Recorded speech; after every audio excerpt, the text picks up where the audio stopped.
시편 56편 5절에서 9절 함께 봉독하겠습니다. 시작. 그들은 날마다 내 말을 왜곡하며 그들의 모든 생각은 나를 대적하는 악한 것이니이다.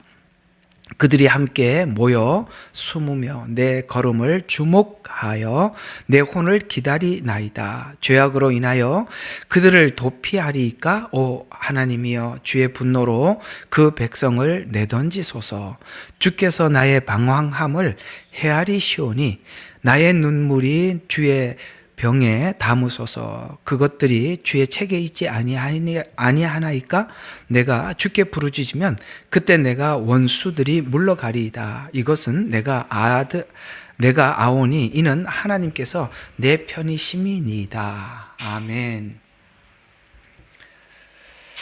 자, 이게 이제 시편은 읽으면서 이 내용이 우리 신앙의 어떤 부분을 설명하고자 하느냐를 찾아내는 게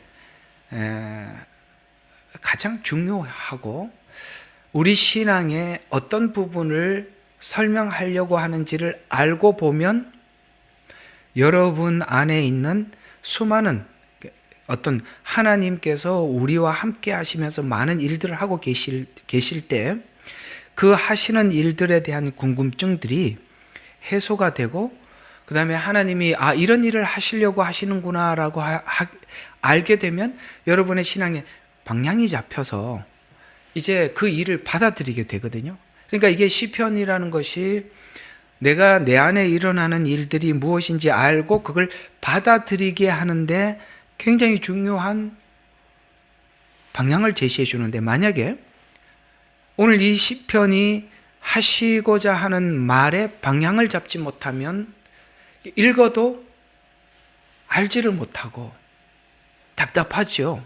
그래서 시편을 누구는 굉장히 영성 깊게 은혜로 받아들이고 많은 보화와 진주를 캐는 것 같은 은혜를 받더라도 누구는 그저 그냥 하나의 시를 읽는 것처럼 그렇게 읽을 수도 있지요. 그래서 오늘은 한번 금방 읽었던 말들을 예수님의 어떤 부분, 또 예수님이 겪었던 어떤 부분이라면 또 우리에게도 주의 길을 따라가니까 우리에게도 겪는 어떤 부분이겠죠. 그래서 방향을 좀 잡아보려고 하는데요. 한번 볼까요?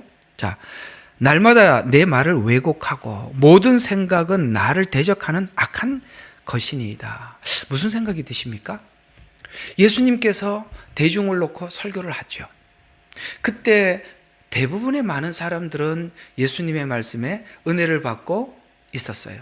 그러나 서기관과 바리새인들은 어떤 생각을 했냐면, 예수님의 말을 듣고 어떻게 하면 책 잡을 것이 있는가, 혹여나 문제 삼을 수 있는 게 뭐가 있을까라고 생각하고 들었거든요.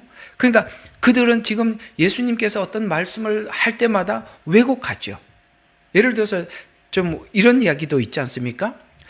예수님은 일부러 안식일에 이게 이삭을 손으로 비벼서 먹기도 하고 그러셨습니다.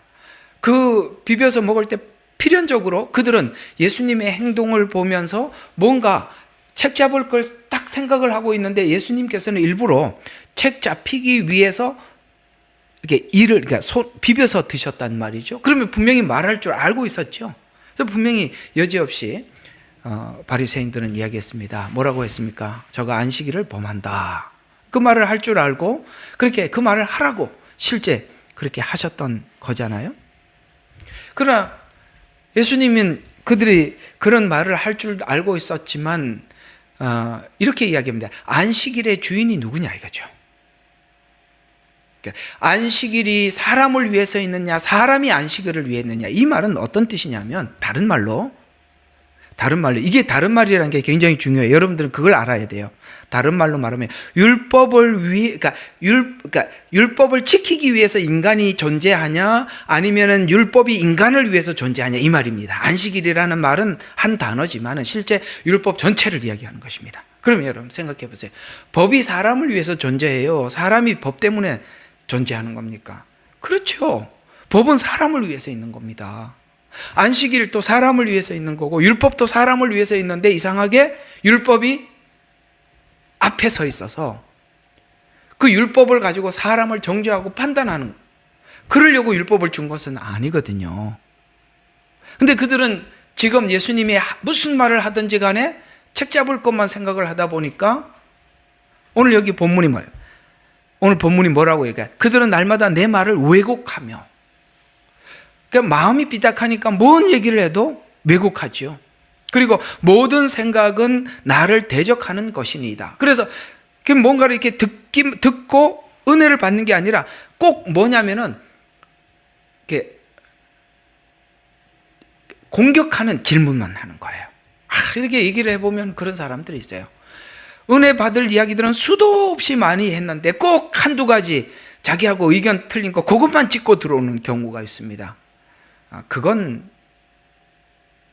여러분같이 겸손해서 목사님께 설교를 듣고 은혜를 받아야 되겠다라고 이렇게 겸손한 마음을 가지고 오신 여러분들은 알아차릴 수가 없는 건데, 나는 성경을 많이 안다, 나는 성경을 이렇게 알고 있다 라고 성경에 대해서 아는 것이 지식이 자랑이 된 사람들에게 나타나는 경우가 그런 경우기도 합니다. 그런 거는 이제 대부분 이제 이렇게 성경을 가르치는 분들이 눈을 범할 수가 있는 거거든요.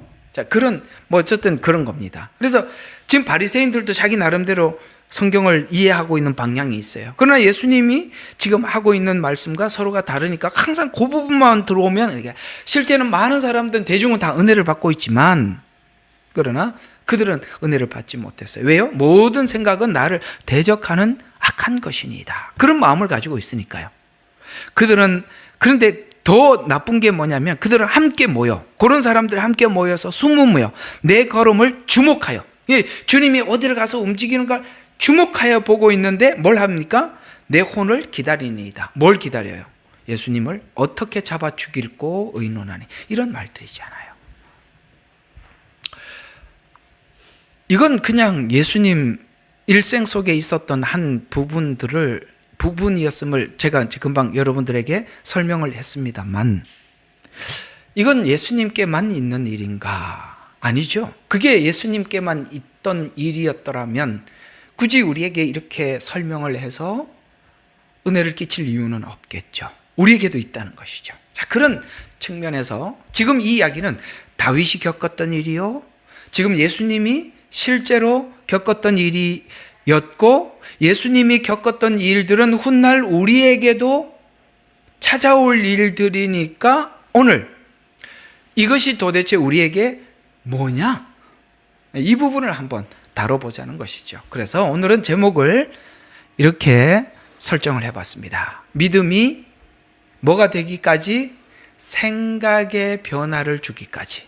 우리는 믿음 그러면은 밖에 있는 것 같아요. 추상적인 것 같아요. 그러나 그 믿음이 어디까지 올 때까지?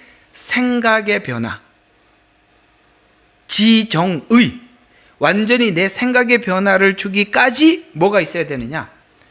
겪어야 될 어떤 과정이 있더라는 것이죠. 여러분, 우리는 믿음 이렇게 하면은 그냥 내가 가지고 있는 믿음을 하나님 앞에, 내 본심을, 하나님, 저는 하나님을 믿습니다, 내 가슴을 열어 보이겠습니다, 이게 아니라 성경이 말하는 믿음은 내 생각까지 변화되어서 실제 하나님 앞에서 살아가는 거예요. 생각까지 변화돼서 살아가는 거거든요. 이 생각이라는 말을 기억하시기 바랍니다. 믿음, 이게 아니라 진짜 믿음은 생각까지 변화돼. 근데 그것이 그냥 내가 믿습니다라고 한다고 해서 생각까지 변화가 됐느냐?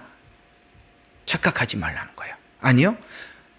생각까지 변화되는 데는 실제 내가 그게 내 마음에 와 닿아야 하고 이해되어야 하고 들어와야 되는데, 그러면 그게 그냥 오느냐? 아니죠. 뭔가 어떤 엄청난 과정을 겪어서 그 자리에 선다, 이렇게 말씀하고 있어요. 그걸 한번 보도록 하자는 것이죠. 자, 그러면 믿음이 충만할 때나, 우리 저번 주에 얘기한 게 그겁니다. 믿음이 충만할 때, 예를 들어서 다윗이 골리앗을 죽였을 때, 그 다음에 때나 또 가장 수치스러울 때, 지금 이제 두 가지 비교라 그러죠. 아기스에 내려가서 미친 채 했을 때, 그건 가장 수치스러운 순간이죠. 그래서 하나님을 의지했던 일을 기억하면서 기록한 시편입니다. 그래서 골리앗을 죽였을 때 사람 앞에 인정을 받았죠.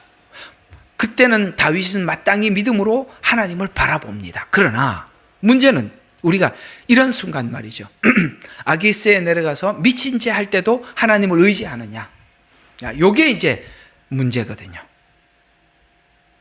이해가 가죠? 당신 참 신앙이 좋습니다. 믿음 좋습니다. 당신 믿음을 본받고 싶습니다.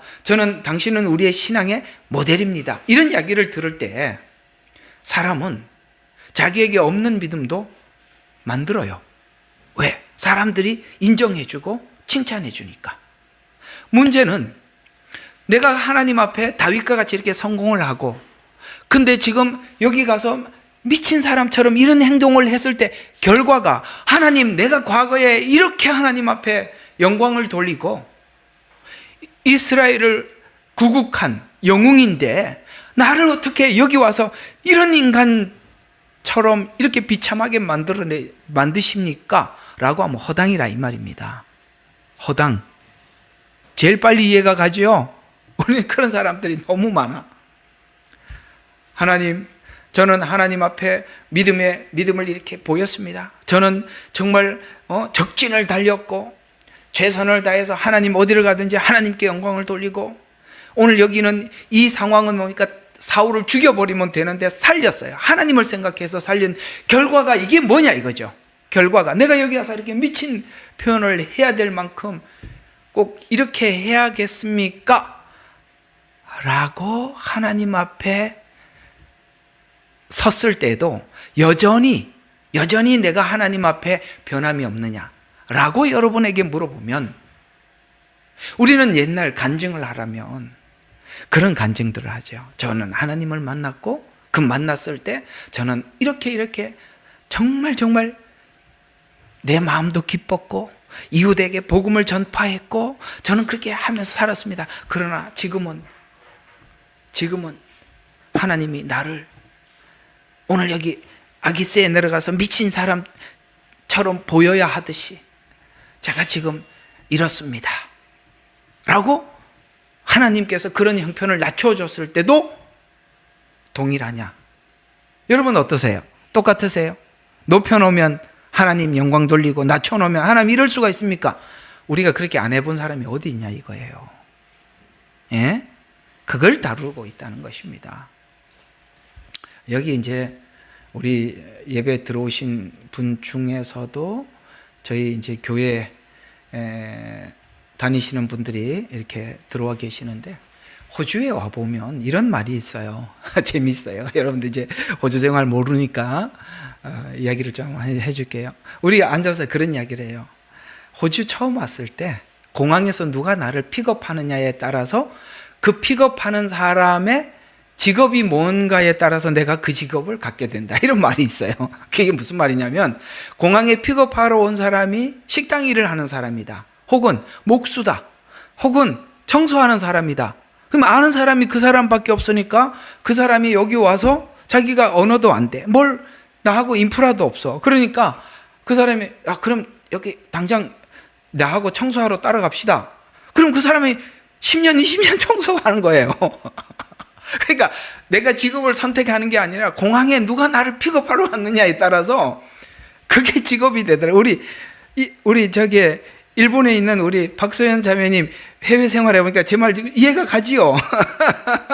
예, 그래요. 그래서 누가 나를 픽업하느냐 이거야. 근데 졸업장 아무 소용 없어요. 여기가 서울대학 모임이 있거든요. 시드니도 서울대학 졸업하면 뭐예요? 전부 다 청소하고 앉아 있는데, 목수하고 앉아 있는데요, 타일 일하고 앉아 있는데 서울대, 연세대, 고대 졸업장이 무슨 소용이 있냐 이 말이에요. 그러니까 여기 와서 과거에 한국에서 그렇게 신앙생활 잘했던 그런 집사님들도 여기 와서 하나님, 내가 이게 뭐냐고. 그래도 한국에 있을 때 서울대 졸업했다고 사람인테 인정받고, 근데 목사님이 그래도 우리 서울대 다니시는 분이 저희 교회 교인이라고 자랑하면서 다녔었는데, 하나님 나 이럴 수 있습니까? 이래서요, 진짜 여기가 문제가 심각하거든요. 이 자존감이 낮아진 자존감이 이상하게도 교회 와서 보상 심리로 나타나는 바람에 교회 와서 바깥에서는 멸시받고 교회 와서는 인정받으려고 그렇게 교회 안에 문제를 일으키는 이런 경우들을 제가 많이 봤습니다. 오늘 여기 그 얘기예요. 널 그렇게 비참하게 낮춰도 여전히 나를 믿느냐? 사랑하느냐? 그래서 우리는 간증을 하려면 왕년의 이야기만 하는 거예요. 옛날에는 그랬는데 지금은 낮춰놨더니 뭐냐 이거죠. 그래서 옛날 이야기밖에 하지 못하고 지금 낮춰진 이 상태에서도 하나님의 은혜로 저는 충분합니다 라고 한다면 우리는 어떤 부분을 넘어선 사람일 것이고, 왕년에는 이런데 저는 이렇게 비참하게 됐습니다, 저는 사라지겠습니다 라고 한다면 아직 뭔가 해결해야 될 문제가 있는 거겠죠. 자, 이런 부분 한번 성경은 별걸 다 다루고 있다는 것이죠. 다 다루고 있습니다. 여러분과 저희 마음속에 있는 깊은 속을 후벼 파고 있죠. 그래서 가장 수치스러울 때 하나님을 의지하는 것이 오늘 여기 56편이 말한 게 진짜 믿음이다라고 말을 하고 있습니다. 여러분, 죄가 드러났을 때 다윗이 왕으로 인정받았지만 미친 채 해야 하는 수치스러운 감정 가운데서도, 인간적인 자존감이 모두 무너져 내리는 자리에서도 사람에게 수치 때문에 하나님을 원망하지 않고 의지한 것이 진짜 믿음이라는 거죠. 오늘 여기 다윗이 왜 하나님이 보실 때 그토록 위대하고 내 마음에 합했다고 했느냐? 가장 수치스러운 상태에서도 하나님을 의지하고, 그 다음에 나단이 와서 지난날 숨겨진 죄를 지적을 했을 때도 하나님 앞에 솔직하게 죄를 고백하고 회개할 줄 아는, 그 얼마나 창피한 일이에요. 안 그래요? 정말 생각해봐요. 나단에게 그 말을 들었을 때 나단에게 얼마나 부끄러웠겠어요. 그럴 때 우리는 약간의 우리의 문제를 지적하면 사람들이 송곳처럼 팍 튀어올라오는 게 있어요. 맞지요? 얼마나 자존심이 많아요. 그 얘기 혹 잘못 건드렸다가는 그냥 난리가 나니까. 뭐 그런 것들이 왜 없겠어요? 저한테도 있고 여러분에게도 있고, 그 자존심 무진장 상하는 일이거든요. 그런 말을 들었을 때도 여전히 하나님 앞에 동일한 같은 마음을 가지고 있느냐는 우리는 많은 부분을 생각해 볼 수 있어야 하는 것입니다. 그게 오늘 하나님께서 다윗을 이 자리에도 갖다 놔보고 저런 자리에도 갖다 놔본 거예요. 모든 자리에서 높일 때, 다윗을 높여줄 때 믿음이 좋은 것 같고, 낮출 때 하나님 살아계십니까? 계시면 이룰 수 있습니까? 라고 한다면 조건적인 신앙이죠. 조건을 충족시켜주면 아멘이고, 내가 그 조건이 빠지고 나면 할 말 못할 말 다 한다면 그건 다뤄져야 할 문제지 넘어갈 문제는 아니라는 것이죠. 그러면 다윗이 이 시험을 언제 받게 되었는가? 골리앗과 전쟁하여서 이긴 후에 사울이 다윗을 잡으러 그렇게 쫓아다녔어요. 사울을 향하여 하나님의 믿음을 지켰어요. 그런 가운데서도 다윗은 믿음을 지켰어요. 그리고 난 후에 뭐가 있었냐? 그러면 하나님께서 잘했다고 사람들에게 높여주는, 칭찬받을 만한 자리에 둬야 하는데 가장 수치스러운 상태에다가 그냥 버려버린 거예요. 참 신기해요. 주를 위해서 그렇게 열심히 살았어요. 하나님 앞에 믿음 잃지 않고 하나님 영광 가릴까 봐 애써서 살았어요. 그럼에도 그 결과물이 오늘 여기 와서 이렇게 자기가 행동을 해야 내 목숨을 부지할 수 있는 이런 형편에 하나님 몰아넣었을 때, 우리는 사람들이 전부 다 하나님 앞에 할 말 못할 말 다 할 텐데, 오늘 이런 앞에 이렇게 믿음의 승리 이후에 수치스러운 상태를 만들어서 맞이하게 되어서 쓰임 받을 때보다, 믿음을 지킬 때보다 버려진 것처럼 느껴질 때, 그때 진실한 믿음이 드러나게 돼요. 그러니까 그래서 하나님이 이런 상태와 이런 상황을 우리에게 허락하신다는 것입니다. 이건 지금 다윗이 겪었던 상황들인데 이것이 오직 다윗에게만 있었느냐? 아니죠. 우리에게도 있는 일인데 있을 일인데 이건 예수님에게 있었던 일이시요. 정확히 마태복음 27장 46절에 보면 예수님께서는 하나님께서 우리 모두에게 자랑하고 싶은 분이 예수님이거든요. 내 아들 예수를 보라는 것이죠. 그분은 스스로 하늘 보좌를 버리고 이 땅에 오셨어요. 그걸 주님이 가라고 그래서 온 게 아니라 예수님 스스로 오셨어요. 뿐만 아니라 이 땅에 오셔서 33년 생애를 정말 하나님이 기뻐하는 대로 사셨고 하나님이 하시는 말씀만 전했고 그렇게 사셨습니다.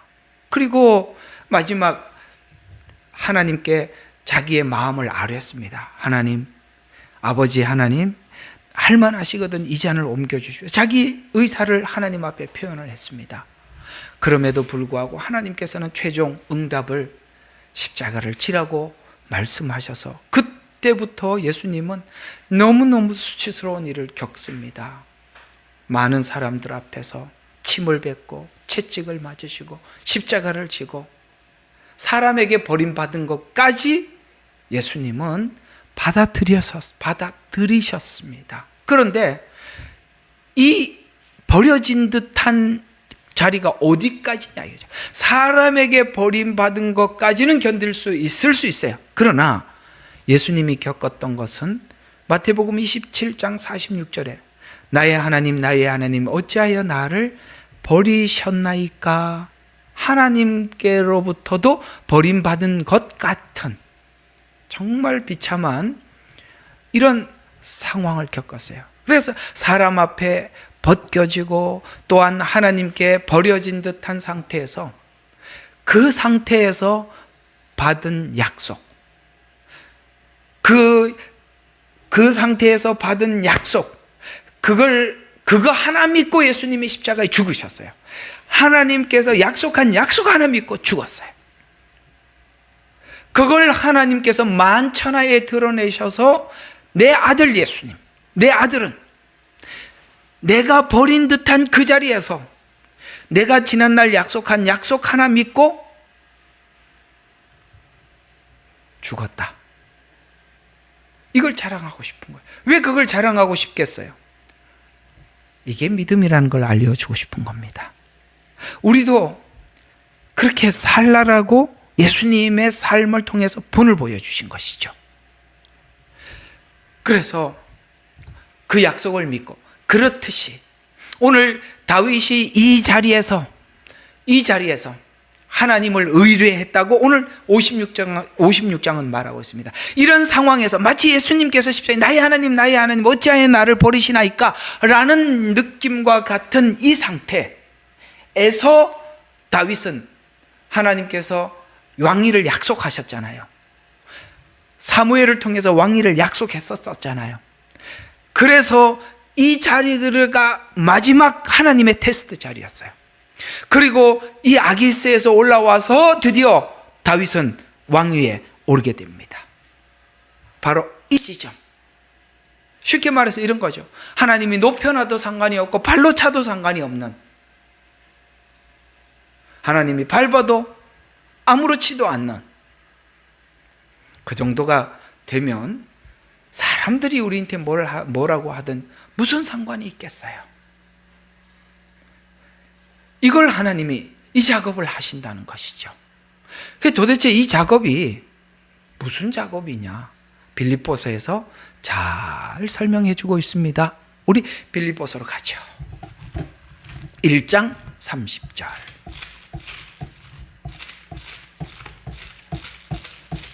빌립보서 1장 30절부터 믿음의 정상의 자리에 선 자들이 하나님께서 무엇을 참 이게 빌립보서 하다 보니까 이번에 저희들이 야유회 가서 예배 가서 성경 맞추기를 했거든요. 창세기부터 요한계시록까지. 한 팀은 사모님 팀이었고 한 팀은 저희 팀이었는데 순서를 잘못해가지고 저희들이 엄청 점수를 많이 잃었어요. 그래서 무슨 소문이 났느냐? 목사가 있는 곳에서 순서를 못 맞춘다. 이제 이런 말이 나왔습니다. 저는 외우는 거하고 상관이 없는 사람이니까 이해를 하십시오. 구약을 아무리 외워도 그게 안 외워져요. 그러니까 빌립보서 이렇게 열심히 찾으셔야 돼요. 자, 봅시다. 1장 30절 이렇게 이야기합니다. 자, 동일한 싸움을 너희가 내 안에서 보았고 또한 지금도 내 안에서 듣고 있느니라. 다윗이 아브라함이 싸웠던 어떤 싸움, 다윗이 싸웠던 싸움, 엘리야가 싸웠던 싸움, 예수님이 싸웠던 싸움이 동일한 싸움이 우리에게도 있대요. 바울에게도 있고 우리에게도 있대요. 그래서 오늘 그 말이죠. 동일한 싸움을 너희가 내 안에서 보았고 또한 지금도 내 안에서 듣고 있느니라. 그러니 너희들도 이 싸움이 있는데, 이런 말이 되는 거거든요. 그래서 이 싸움이 뭘까? 2장 1절부터 4절 보면 이 이야기입니다. 그러므로 그리스도 안에 어떤 격려나 사랑의 위로나 성령의 교제나 인정이나 자비가 있다면, 자, 이게 무슨 뜻일까요? 여러분, 우리가 누군가에게 격려를 받거나 혹은 위로를 받거나 인정을 받거나 이러면, 그렇게 사람들에게 이렇게 칭찬을 받고 인정을 받는 자리에서 못할 사람이 있어요, 없어요? 없어요. 그거 없는데도 할 수 있냐라는 질문을 하고 있는 겁니다. 아니, 누가 칭찬 안 하는데 못할 사람이 어디 있어요? 애들 보세요. 칭찬하면 더 잘하지요. 그게 무슨 뜻이냐면, 제가 하는 일이 목회니까 목회밖에 비유를 들 게 없으니까 이렇게 생각하면 되겠죠. 시골에 그 할머니 할아버지 몇 분 앉아서 알아듣지도 못하는 사람들 두고 설교해야 돼요. 누가 아멘 제대로 하고, 그 아무리 귀한 메시지를 전한들 그 영적 수준이 따라오지 않으면 뭔 말을 하는지 알게 뭐예요? 한 번도 칭찬 들을 일이 없어. 근데 어떤 조금 그래도 수준 있는 메시지를 전하는데 사람들이 알아들었어요. 목사님 너무 감사합니다. 은혜 받았습니다. 이렇게 사람들이 고백을 하고 고맙다고 이야기할 때 사람들이 신나서 열심히 못할 사람이 또 누가 있냐, 이 말이에요. 이해가 가요? 그러니까 우리가 사람들에게 인정을 받던, 그러니까 위기가 언제냐 이거죠. 격려를 받을 때, 인정을 받을 때, 이때가 위기라는 거예요. 왜? 그때는 믿음으로 하는 게 아니라 그 위로와 칭찬으로, 격려 때문에 일을 하기 때문에, 그때는 믿음과 상관없이 사랑을 보게 돼 있단 말이에요. 그때가 위기라고 이야기해요. 그게 싸움이라는 거예요. 잘했다고 인정받을 때가 싸움이라는 거예요. 이해가 가죠? 그래서 그때는 믿음이 떠나고 사람들이 칭찬해 주는 것에 죽을 똥살똥 하는 거예요. 이게 경상도 말인지 무슨 표준어인지는 모르겠습니다. 하여튼 죽을 똥살똥, 무슨 뜻인지 아시겠죠? 누가 잘한다 그러면 그게 위기라는, 그게 싸움이라는 거예요. 그래서 2절에 보니까 같은 생각이 되어 같은 사랑을 가지고 하나 되고 한 생각이 되어서 너희는 나의 기쁨을 이루라. 여러분, 칭찬을 받으면 같은 생각을 하기가 굉장히 어렵습니다. 왜? 내가 옳구나, 사람들이 나를 인정해 주는구나 라고 생각을 하는 순간부터 무슨 생각이 드느냐면, 내가 사람들에게 인정을 받았기 때문에 내가 생각하고 판단하는 것이 옳다라고 확고해지기 때문에 나하고 좀 다른 의견을 가지고 있는 사람들을 무시해버린다. 왜요? 나는 사람들에게 인정을 받았었잖아. 이해가 가요? 사람들이 나를 인정해주고 있잖아. 그렇기 때문에 내가 지금 틀림이 없다고 생각을 해. 그래서 나하고 다른 사람들을 수용할지 못해. 그게 2절이에요. 하나가 되라. 하나가 안 된다 이 말이에요. 인정을 받고 나면 고집만 세진다 이 말이에요. 그런데 그걸 낮추어서 하나 되게 만드는, 이게 영성이라는 거예요. 이번에 여기 가면 키야마라는 곳이 있어요. 거기 파도가 치면 파도가 쫙 올라와요. 그걸 이제 진짜 구경하러 참 1년 365일 관광객들이 와요. 거기를 이제 저기 브리즈번에 있는 목사님들이 오셔서 꼭 거기 한번 가보고 싶다 그래갖고 제가 이제 차량 운행을 타고 가면서 가봤던 어떤 목사님이 차 안에서 계속 그러는 거야. 거기 가면은 파도가 치고 팍팍 올라오는데 그날 갈 때마다 그 교회 함께 가는 목사님의 영성에 따라서 그 파도가 세게 올라오기도 하고 조금 올라오게 가보자 오늘 재미있게 웃자고 하는 이야기인데 영성에 따라서 파도가 그 영성에 따라서 그래서 거기 가보면 그 목사가 영성이 얼마나 좋으니 웃기는 사람들도 있어요. 우리끼리 모이면 이게요 영성이 좋다 아니면은 지식이 탁월하다 그러면은 사람이 점점 거만해지고 교만해져서 하나가 되지 못해. 그러니까 좀 부족하고 못한 사람들을 그러시군요 그렇게 생각하실 수도 있겠군요 라고 일단은 받아들이고 언젠가 하나님께서 잘못된 생각을 하고 있다면 기도하면서 차근차근 어떻게 고쳐줄까 어떻게 접근을 해서 그 잘못된 생각을 그 마음에 상처 없이 잘 가르쳐 줄까 그걸 구상하기 전에 사람들이 틀렸어 라고 지적부터 할 줄 알죠. 그래서 하나가 되지 못한다는 거예요. 그건 낮은 마음을 갖지 못하면 오늘 아기스 가서 하나님께 이렇게 낮추었을 때도 하나님을 의지하는 이런 마음을 갖지 못하면 결코 다른 사람과 하나가 되지 못해요. 결국은 이런 거예요. 하나 되지 못하고 뿔뿔이 흩어지면 우리가 모여 있어 봐야 아무 의미가 없는 거예요. 우리가 이런 말이 있어요. 훌륭한 장군 100명이 따로 싸우는 것보다 이해가 가요? 전쟁터에서 훌륭한 장수 100명이 따로 싸우는 것보다 멍청한 리더 한 사람이 100명을 모아서 싸우는 게 훨씬 힘이 있고 전쟁에 이길 수 있다. 이런 말이 있어요. 멍청한 장수가 리더가 돼서라도 그 100명을 주의하는 게 100번 낫다는 거예요. 무슨 뜻인지 알겠어요? 다 저마다 자기 잘났다고 뛰어가 봐야 아무것도 할 수 있는 게 없고 바보 같은 장수 100명이 탁월한데 리더가 지휘관이 정말 바보야. 그래도 그 바보 한 사람이 지휘하는 것이 낫다라는 말은 그만큼 하나 되는이 그렇게 중요하다는 이야기입니다. 그러나 우리가 그 하나 되는 데는 겸손함이 필요하거든요. 그 겸손함은 오늘 여기 아기스와 같이 하나님께서 이렇게 밝고 이렇게 누추하게 만들어도 여전히 나 여기까지 온 것도 은혜입니다 이렇게 할 줄 모르면 손을 내밀지를 못하죠. 하나가 되지 못하는 거예요. 위기가 뭔지 아시겠습니까? 칭찬할 때가 위기예요. 잘났다고 생각할 때가 위기예요.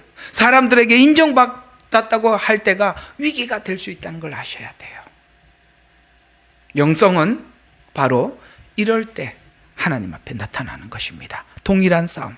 계속 보시면 그래서 3절에 어떤 일도 다툼이나 허영을 따라서 하지 말고 다툼 뭡니까? 경쟁의식이죠.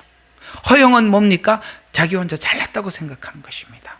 하지 말고 오직 생각의 겸손함으로 겸손해야 앞에 하나가 될 수 있어요. 겸손함으로 자 무슨 겸손? 오늘 아까 주제가 뭐였죠? 믿음이 생각에까지 생각의 겸손함으로 생각의 겸손함이란 말은 왜 겸손이라는 말을 앞에 생각이라는 이 단어를 붙여놨냐 이거죠.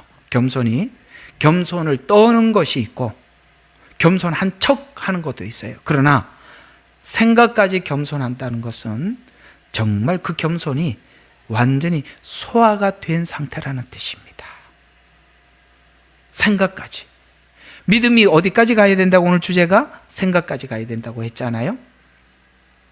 그래서 생각의 겸손함으로 남을 자신보다 존중하고 요 마음. 그리고 각각 자기의 일만 돌아보지 말고 남의 일도 돌아봐라. 남을 생각할 줄 알으라는 거죠. 왜 그렇게 해야 되느냐? 왜 우리가 이런 마음을 가지고 하나가 되어야 되느냐? 하나님은 그때 예수님을 꺼내놓은 거예요. 예수님을 자랑하는 겁니다.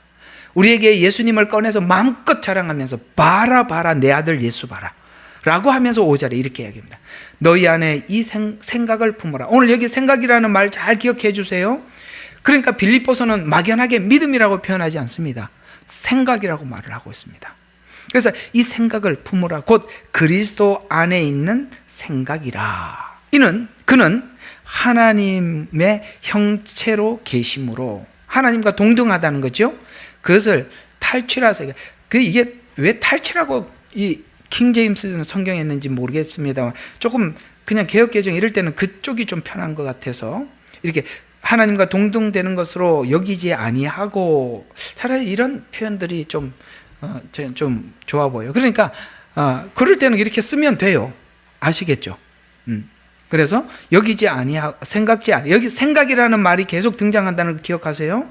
오히려 자신의 영예를 버리고 왜 예수님이 우리하고 하나가 될 수 있었다고요?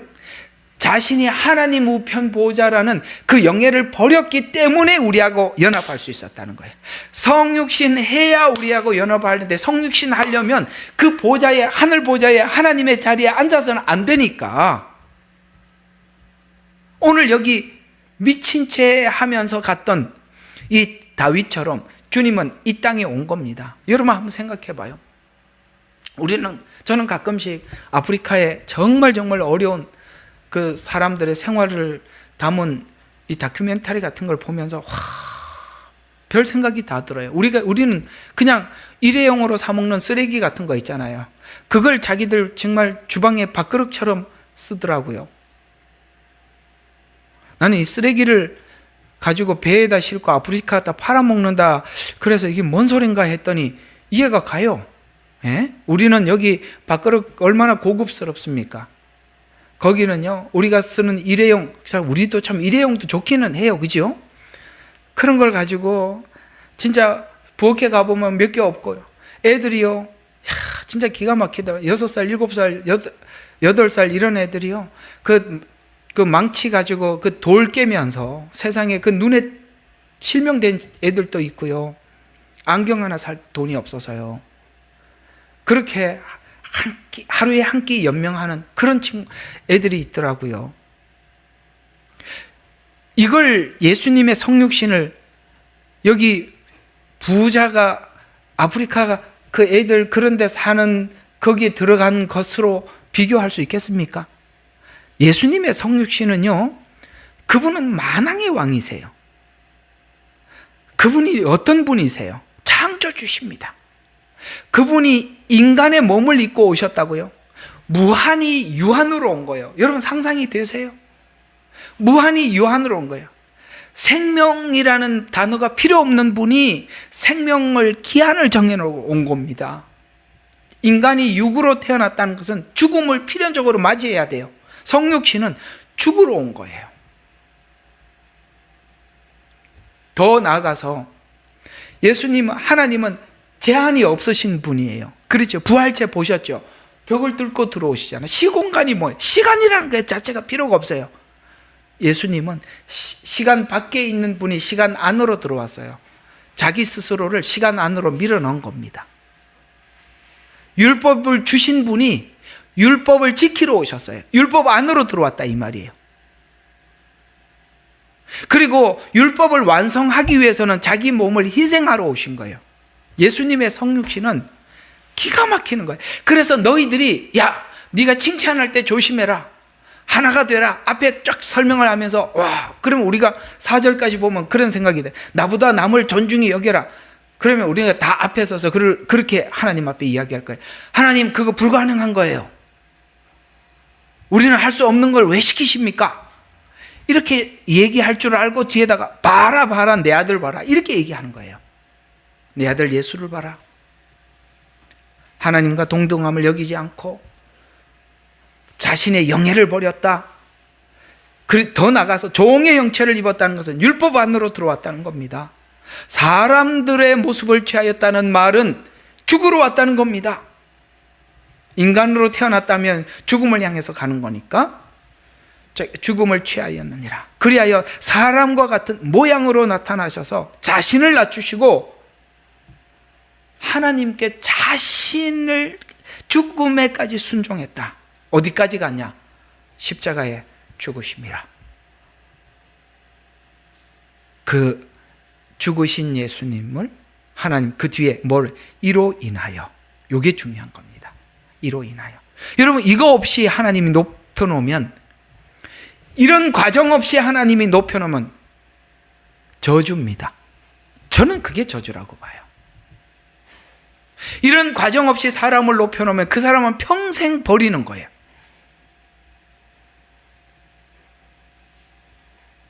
하나님께서 여러분들을 귀하게 여기셔서 오늘 예수님이 겪었던 이 십자가의 엄청난 고난, 다윗이 겪었던 이 수치스러운 상태, 이걸 겪어서 우리 생각까지 완전히 변화되어서 하나님, 저는 영과 혼이 다, 육이 다 죽어서 다 주님 겁니다.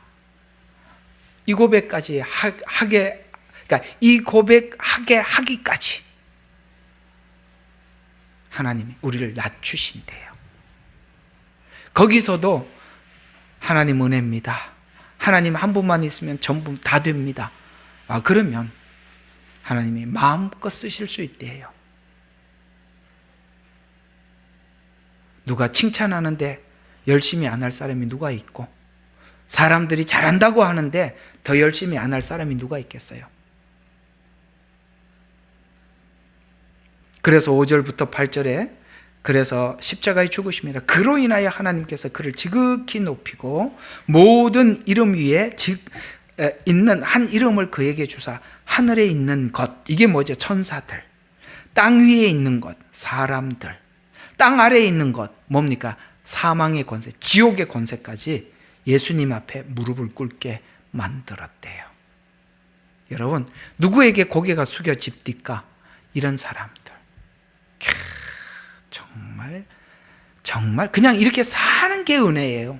이런 사람들은 설교를 안 해도 사는 게 은혜예요. 그냥 보는 게 은혜예요. 무릎을 꿇게 하시고 모든 혀가 예수 그리스도를 주라 시인하여 아버지께 영광을 돌리게 하였느니라. 하나가 되고 낮출 줄 알고, 그게 누구? 하나님께 영광이더라, 이렇게 얘기하는 것입니다. 그래서 우리 모두가 하나님께서 목적한 자리가 이 자리인데, 이 자리에 오기까지 신자가 당하는 어려움과 공격이 지속적이더라는 거예요. 왜 하나님이 지속적으로 그렇게 우리를, 뭘 훈련을 하면 좀, 우리가 그렇잖아요. 훈련을 하다 좀 쉬었다 해야지. 안 그래요? 얼마나 힘들어. 좀 쉬었다 해야지. 근데 하나님이 지속적으로 계속 하더래요. 그래서 오늘 여기 다시 이제 본문으로 56편으로 가봐요. 이렇게 이야기하고 있어요. 5절, 그들은 날마다, 그래서 지속적이라는 거예요. 56장 5절 보니까 날마다 이렇게 말했어요. 그래서 지속적으로 뭘 했느냐? 심리적인 약점을 가지고 들어와서 약점으로 종일 압박을 하는데, 약점이 생겼을 때 공격을 하더라. 그래서 예를 들어서 예수님에게도 이런 공격이 있었다면 우리에게 없을 리가 없죠. 40일 동안 금식하여 줄이신 자라라고 그 말을 딱 적고 그 순간 찰나에 찾아 들어옵니다, 사단이. 그렇죠? 그래서 금식하여 줄이신 자, 줄이신지라가 약점이라는 거예요. 배가 고픈 게 약점이라는 거예요. 우리 모두가 약점이 있어요. 그 순간 찰나에 차고 들어와서 순간 찾아가듯 연약할 때 치명적 공격을 실행해요. 그래서 신앙 자체에서 돌아서게 만듭니다. 이런 다양한 방법을 통해서 신앙에서 돌아서게 하는 것입니다. 신앙에서 돌아서는 것은, 우리는 신앙에서 돌아서는 것은 곧 하나님께 돌아서는 것이라는 걸 사단이 알기 때문에, 원래 예수님은 이 땅에 오셔서 대속제물로 오셨는데 대속제물이 되지 말라는 거예요. 또 돌덩이를 만들어서 떡덩이 나누어줘서 그들에게 구속주가 되되, 그들에게 물질을 공급하는 구속주가 되라. 배고픈 사람들을 구제하는 구속주가 되라. 예수님이 우리 배고픔을 채우러 주러 온 게 아니라 우리 영혼을 구원하러 왔는데 사람들에게 기복신앙을 넣어서 배고픔을 채워줘서 다른 예수를 보게 만드는 거야. 이해가 가요? 똑같은 구세주인데 무슨 구세주냐 이거예요. 우리 영혼의 구주냐 아니면 육신의 구주냐. 딱 지금 현재 자유주의 신학은 정확히 사단이 만들어 놓은 틀 안에서 자유주의 신학은 사람들에게 복을 주고 어려운 사람들에게 뭡니까? 어려운 사람들을 도와주고 주님이 거부한 것을 하고 있다 이 말이에요. 주님이 거부한 것을 하고 있다. 그러니까 그들이 예수님을 영혼의 구세주로 보지 않지 않습니까? 그래서 뭔가를 이유를 만들어요. 조건을 만들어. 예수를 믿을 조건을 자꾸 만들어내야 돼. 그게 바로 욥기에서 말하는 까닭 없이 경외하겠습니까? 라고 하나님께 고발했던 사단의 속성, 그 음흉함이 드러나 있다 이 말이에요. 까닭 없이 뭔가를 조건을 만들어내.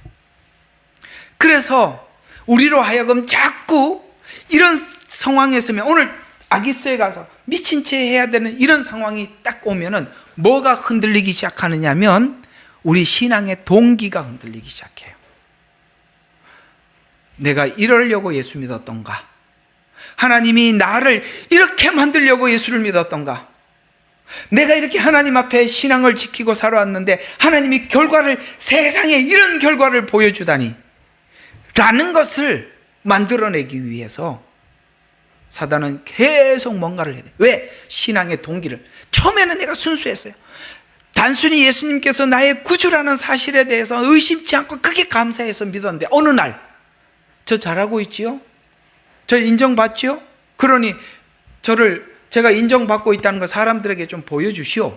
그랬더니 사람들이 이제 둘러서 가지고 침을 뱉고 머리에다 가시관을 씌우듯이 여기 가고 미친 채 해야만이 살 수 있을 만큼이나 이렇게 비참하게 만들고 나니 하나님 앞에 하나님 그럴 수 있습니까? 이 말이 다 뭐예요? 조건이라 이 말이에요. 조건. 예? 하나님은 조건 없이 사랑했는데 우리는 자꾸 조건을 사단이 만들어낸다면 이게 시험이라는 거예요. 이게 시험이라는 거예요. 이해가 가세요? 이해가? 예? 여러분 하나님 앞에 무슨 조건이 있어요? 안 해주셔도 감사합니까? 없어도 아멘입니까? 그러면 여러분들이 신앙의 순수한 동기를 지키고 있는데 이상하게 어느 날 내가 잘난 줄 알고 하나님 앞에 자꾸 이런 걸 꺼내놓고 있더라는 것이죠. 그래서 까닭이 될 만한 조건이 될 만한 것을 쳐서 하나님을 원망하게 해요. 이 욥에게 그래서 조건을 다 뺏어가죠. 재산을 뺏어가고 종을 뺏어가고 아들을 죽이고 자녀들을 죽이고 부인도 뭐라 그랬어요? 야, 그런 하나님이면 저주하고 죽어라. 다 떠났습니다. 욥이 홀로 남았어요. 그래서 까닭이 될 만한 조건들을 사단이 싹 걷어갔습니다. 그래서 하나님을 원망하게 했으나 이걸 욥이 넘어갔기 때문에 다음 훈련이 가능했던 거예요. 요게 안 넘어가면 맨날 하나님이 안 줘서 못한다. 그러고 앉아 있어요. 여러분 오늘 이 말 잘 기억해 주시기 바랍니다. 그게 오늘 욥이 이 고백 하나로 그 다음 2장을 갈 수 있었어요. 근데 다 대부분 보면 1장에서 머물러 있어. 예? 왜 우리가 아직 우리 사모님이 어제 그런 이야기를 한번 하더구만요. 여보, 우리 젊었을 때 참 부흥회 많이 했잖아. 그래서 뭐 저도 지금 그 부흥회했던 목사님 이름이 지금 생각날 만큼 다 지금 아마 제 생각에 고인이 됐을 거라고 생각해요. 그때만 해도 연세가 꽤 계셨으니까. 제가 청년 때면 지금 나이가 몇 년 전입니까? 근데 그분들이 올해도 오고 내년에도 오고 그래서 1년에 뭐 춘계 부흥회, 추계 부흥회 뭐 이래갖고 부흥회 뭐 1년에 한두 번씩 꼭 했어요. 근데 지금 가만히 생각해 보니까 그 부흥회가 대부분이 기복신앙이었어요. 그게 맞더라고. 우리 사모님이 그런 이야기 하다. 그리고 가만히 들은 거 그러네. 복 받아라, 치료받아라. 근데 대부분 그런 이야기였었네. 어떤 분은 이제 또 이렇게 기도하면서 이렇게 사람들에게 성령님을 이렇게 나타내 보여주는 그런 경우도 있었지만 대부분 그 메시지들을 가만히 지금 분석해 보니까 참 그런 게 많았었구나 라고 생각이 들어요. 아마 그런 것들로 인해서 우리 한국교회가 하나님 앞에 복을 달라고 기도했고 어쩌면 여기까지 왔을 수도 있어요. 그러나 그것이 다 조건이 돼버렸다는 것이죠. 조건이 되니까 지금 교회가 어떻게 되고 있어요? 이번에도 강사로 오신 목사님께서 저희들하고 저하고 우리 사모님하고 잠깐 서서 이야기를 좀 하면서 이야기를 좀 들었습니다만 좀 한 걱정을 하시더라고요. 우리 한국교회가 지금 이렇습니다. 사람들은 자꾸 1000만 성도라 그러는데 제가 볼 때는 500만도 잘 안 됩니다. 교회마다 지금은 대부분이 주일학교는 없습니다. 젊은이들이 교회에 없어요. 지금 우리도 이렇게 목사님들 모여서 보면 제가 좀 걱정이 돼요. 우리도 좀 노예가 꽤 인원인데 총회가 좀 몇 분 꽤 교회가 여러 교회가 되거든요. 근데 문제는 평균 연령을 보면 다 높아. 저도 청년회 회장이야. 그럼 어떻게 금방 나갈 거 아니에요, 그죠? 내가 젊은 친구들이 없어서 젊은 목사들이 없어서 걱정인 거예요. 그래서 이번에 젊은 목사님들 같이 좀 다니면서 이런저런 사역 이야기도 많이 하고 그래서 오늘 여기 예레미야 눈물 방에 들어와서 좀 은혜를 받으라 그래갖고 이제 두 분을 내가 목사님을 초대를 해놨는데 이제 후배 목사님들 좀 챙겨야겠다 젊은 분들을 이런 생각이 들더라고요. 우리가 사실은 이게 뭔 결과냐면 신앙의 유산을 후손들에게 물려주지 못했다는 거거든요. 이 조건이 딱 끼어 있으면 신앙의 유산이 그러니까 다음 세대에 전달되지를 않아. 그러나 순수한 신앙을 가지고 평생 부모가 그 신앙을 보여주면 아이들이 언젠가는 하나님 앞에 돌아오는데 이렇게 돼버리면 사단이 다 아는 거죠. 그렇게 조건이 딱 붙어 있는 순간 내가 깨지고 다음 후손이 깨지고 그 다음이 다 깨지는 겁니다. 바로 그걸 아니까 사단이 치고 들어왔을 때 욥은 그걸 슬기롭게 넘어갑니다. 무엇으로 넘어갔는지 볼까요? 욥기서 1장 9절과 10절. 자, 여기까지 좀 하도록 하겠습니다. 자, 1장 9절과 10절. 우리 다 같이 우리 욥기 목요일 날 이미 이제 4장까지 갔지만 지난날 있었던 설교했던 부분이지만 한번 욥이 바로 이 신앙이 이걸 넘게 했구나 한번 보죠. 9절부터 시작. 그때 사단이 주께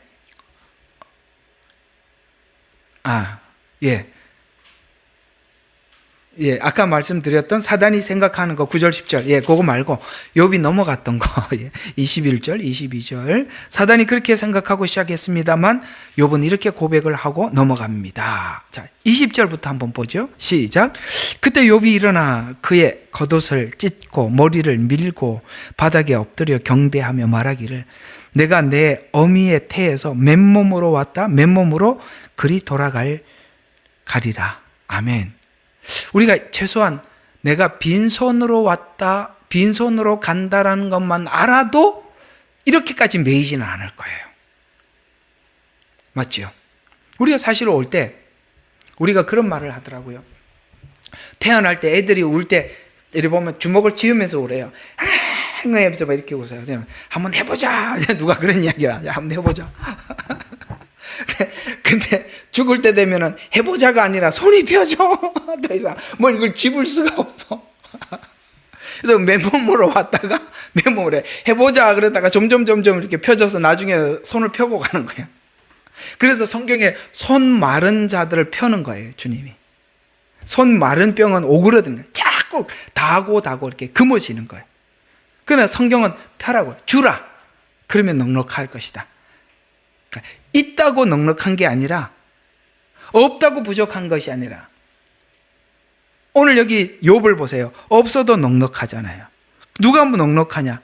그걸 알아야죠. 맨몸으로 왔다 맨몸으로 간다는 이해를 먼저 해야 넉넉해져요. 나는 정말 이해가 안 가는, 나도 그 나이, 저는 그럴 일은 없는 것 같은데, 나이가 말이에요. 80이 넘어고 90이 넘어서 정말 주님이 언제 부를 줄도 모르는데 지금도 그놈의 통장 붙잡고 그냥 쩔쩔매는 사람들 보면 정말 이해가 안 가요. 왜 그렇게 사는지 모르겠어. 아니, 참 이해가 안 가요. 이해가 안 가요. 왜 그렇게 사는지 모르겠어. 그걸 아셔야 돼요. 우리가 최소한 이것만 알아도 돼요. 맨손으로 왔다 맨손으로 간다. 주신 분도 주시오, 빼앗아가신 분도 주시니 주의 이름을 송축하리이다 하더라. 그렇죠. 그 많은 재산 주님이 주신 거, 자녀들 주님이 주신 거예요. 아내도 하나님이 주님이 주신 선물이라고. 그러니까 다 주님이 주셨다.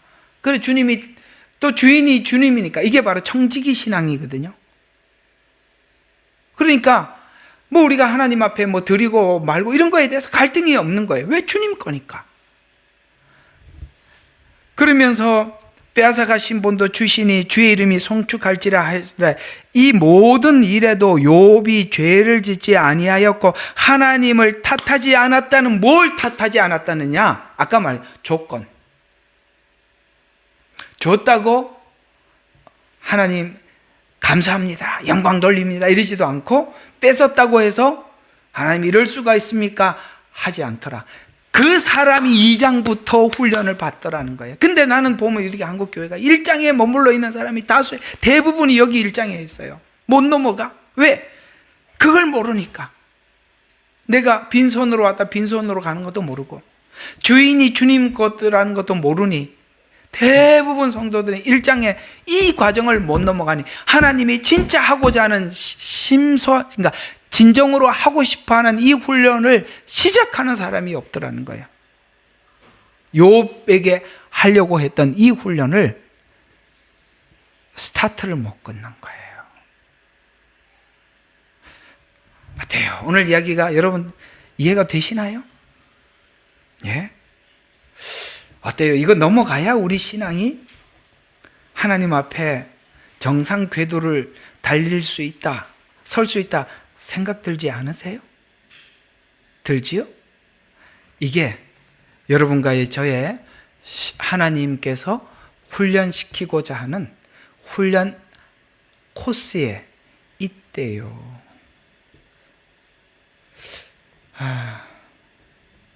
소가 콧뚜레를 꿰서 끌고 가듯이 그렇게 끌려가시겠습니까? 자발적으로 가시겠습니까? 우리 기도합시다. 우리 같이 한 목소리로 잠시 하나님 앞에 기도하겠습니다. 하나님, 칭찬한다고 교만하거나 자랑치 않고 낮춘다고 해서 비참하지 않는, 그저 이 자리에 갖다 놓던 전자자리에 갖다 놓던 하나님, 그저 저는 주님의 것입니다, 이렇게 고백할 수 있는, 이것이 생각의 변화까지 가지 않으면 불가능하다고 오늘 분명히 말씀하셨는데, 그것이 우리에게 소화되기 위해서는 참 하나님의 이런 훈련이 필요한데, 이 훈련 앞에 우리가 이제는 알고 자발적으로 하나님 앞에 나가겠습니다. 우리 간절하게 하나님 앞에 잠시 좀 기도하고 마치도록 하겠습니다. 한번 기도합시다. 사랑의 하나님 아버지, 은혜를 감사합니다. 오늘도 저희들에게 귀한 말씀으로 은혜 주신 하나님, 주님께서 아버지 하나님 이 땅에 오셔서 가장 낮은 자리에 오셔서 우리를 섬겨주시고 또 하나님 말씀에 순종하기까지, 죽기까지 복종하셨던 주님은 아버지 하나님, 우리에게 조건 없는 사랑으로 우리의 손을 내밀어 우리의 손을 붙잡아 하나님과 우리 사이를 화해시켜 주셨습니다. 예수님의 그 희생이 하나님과 우리를 하나 되도록 만들어 주셨습니다. 주여, 우리가 거만하거나 우리가 비참해 있으면 누구도 하나님 앞에 연결을 시켜줄 수 없습니다. 전부 다 자기 일밖에 되질 않습니다. 그러니 하나님, 우리가 낮출 줄도 알고 숨겨질 줄도 알고 사라질 줄도 알고 참을 줄도 알고 입을 닫을 줄도 알고 하나님, 나를 드러내고 싶은 순간에도 감출 줄도 아는 이 생각까지 변화가 우리 가운데 있어서 이것이 하나님 앞에 영광이 되는, 이것이 하나님 앞에 자랑이 되는 우리 사랑하는 성도들이 되게 해 주시옵소서. 아버지 하나님, 이 훈련이 우리에게 있음을, 이 싸움이 우리에게 있다고 성경은 말씀하고 있사오니 하나님, 우리가 인정하고 이 훈련 받아 들어갈 수 있도록 해 주시옵소서. 오늘도 이 저녁에 저희들에게 귀한 말씀을 함께 나누게 하시고 또 이 심각한 중차대한 문제들을 함께 생각하고 나눌 수 있게 하신 하나님 감사드리고 또 영광을 돌려드립니다. 감사드리옵고 우리를 구원하신 예수 그리스도의 이름으로 기도드렸습니다. 아멘. 예레미야의 눈물은 시대에 맞는 말씀 선포와 변질되지 않은 순수 복음을 외치고 있습니다. 함께 연결되어 하나님께 예배드리며 이 마지막 때에 하나님께 쓰임받길 원하시는 분은 카카오 채널로 연락 주시면 연락드리도록 하겠습니다. 고정 댓글에 채널 경고와 착제에 대비한 예비 채널과 제2채널 링크를 올렸습니다. 이 채널 또한 구독 부탁드리겠습니다. 감사합니다. 우리는 역사상 가장 중요한 시점을 지나고 있습니다. 하나님께서는 하나님의 일을 하시기 전에 사람을 준비시키셨음을 우리가 알고 있습니다. 하나님 말씀은 마지막 때에 대추수, 대부흥의 때가 있다고 분명히 예언하고 있습니다. 아멘. 하나님의 말씀이 그대로 성취될 것을 믿습니다. 예레미야 눈물은 잠자는 교회와 영혼을 깨우기 위해 노력하고 있습니다. 이 가슴 뛰는 일에 함께 하길 원하시는 분은 카카오 채널로 연락 주시기 바랍니다. 당신은 위대한 하나님의 사람입니다.